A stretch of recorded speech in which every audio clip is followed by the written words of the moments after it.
Video like کر کے آگے شیئر ضرور کر دینا۔ نانا نے فرمایا جب کھانے اور پینے کی چیز ملے تو پہلے چھوٹوں کو پلاؤ، پہلے چھوٹوں کو کھلاؤ۔ میرے پورے قافلے میں سب سے چھوٹی سکینہ ہے، میں پہلے اسے پلاؤں گی پھر خود پیوں گی۔ اے میری بہنوں غور کرو، 3 دن کی بھوک اور پیاس کے بعد بھی زینب نے حضور کی حدیث کو ترک نہیں کیا۔ تم ایک دن میں 3 بار پیٹ بھر کے کھاتی ہو اور آقا کے فرمان کو پیٹ کے پیچھے ڈال چکی ہو۔ آقا کے فرامین کا کوئی لحاظ نہیں، گھر جہنم کدا بن چکا ہے۔ میوزک کی آواز، گانوں کی آواز، عیاشیاں، آوارگی، برائی، یہ سب ہمارے گھروں کے اندر موجود ہے اور گھروں کو جہنم کدا بنا چکے ہیں۔ سیدہ زینب نے کہا سکینہ کہاں ہے؟ نانا کی سنت ہے کہ پہلے چھوٹوں کو کھلاؤ پلاؤ پھر خود کھانا پینا۔ پتا چلا کہ سکینہ تو شہر بانوں کی گود میں بے ہوش پڑی ہے۔ پانی کے چھینٹے دیے، سکینہ کو ہوش آیا۔ سیدہ سکینہ سے سیدہ زینب نے کہا بیٹی دیکھو حور کی بیوی پانی لائی ہے، توجہ کریں۔ اہل بیت کے گھر کا ماحول کیا ہے، کیا ماحول بنایا تھا ان لوگوں نے اپنے گھر کے اندر، سنتوں پر عمل کا، شریعت کا۔ سیدہ زینب نے کہا سکینہ لو بیٹی پانی پی لو۔ حور کی بیوی پانی لے کر آئی ہے۔ سکینہ نے پوچھا پھوفی آپ نے پانی پی لیا ہے، آپ پانی پی چکی ہے؟ سیدہ زینب نے کہا نہیں بیٹا، نانا کی حدیث ہے جب کھانے پینے کی چیز ملے تو پہلے چھوٹوں کو پلاؤ، چھوٹوں کو کھلاؤ پھر خود کھانا پینا۔ بیٹی تم سب سے چھوٹی ہو، تمہاری عمر 7 سال کی ہے، لو پہلے تم پی لو، ہم بڑے ہیں بعد میں پی لیں گے۔ سکینہ نے جیسے حدیث سنی، 7 سال کی ہے سکینہ، جیسے حدیث سنی پانی کا کٹورا ہاتھ میں لیا اور میدان کربلا کی طرف دوڑ پڑی۔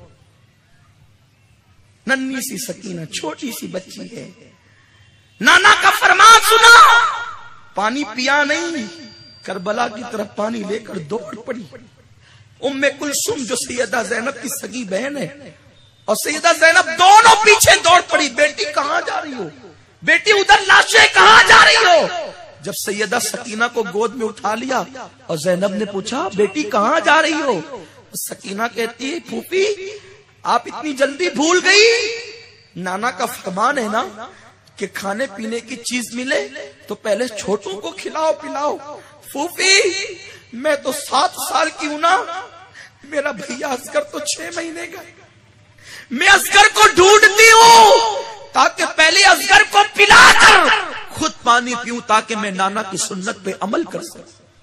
یہ نبی کے گھر کا ماحول تھا، یہ اہل بیت کے گھر کا ماحول تھا کہ 7 سال کی بچی بھی نانا کے فرمان کے خلاف 3 دن کی پیاسی، جو پیاس سے بے ہوش ہے، حدیث پہنچی سکینہ کو، سیدہ سکینہ کو حدیث پہنچی تو سکینہ اس حدیث پر عمل کر رہی ہے۔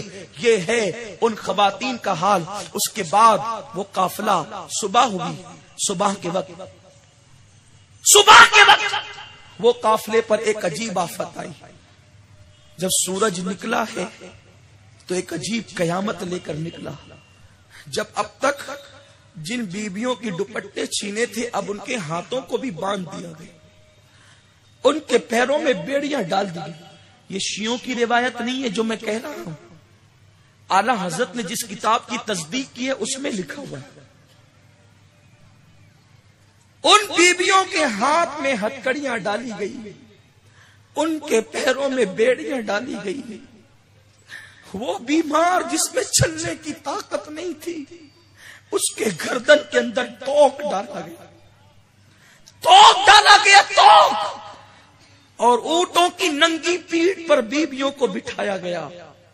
سیدہ زینب نے کہا یزیدیوں ہمیں لے کر چلنا چاہتے ہو کوفہ؟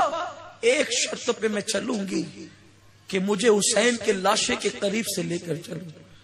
جب امام علی مقام کے لاشے پر زینب آئی تو ماتم نہیں کیا، جیسے حسین پاک کا لاشا دیکھا فوراً زبان پہ جاری ہوا واہ محمدہ واہ محمدہ، یا رسول اللہ آپ کہاں ہیں آقا؟ یہ آپ کا حسین جس کو آپ اپنی زبان چساتے تھے پیاسا شہید ہو گئے۔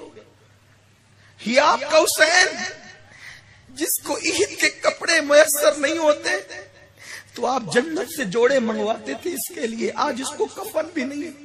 حضور آپ کہاں ہیں؟ اپنے حسین کی خبر لیجئے۔ حضور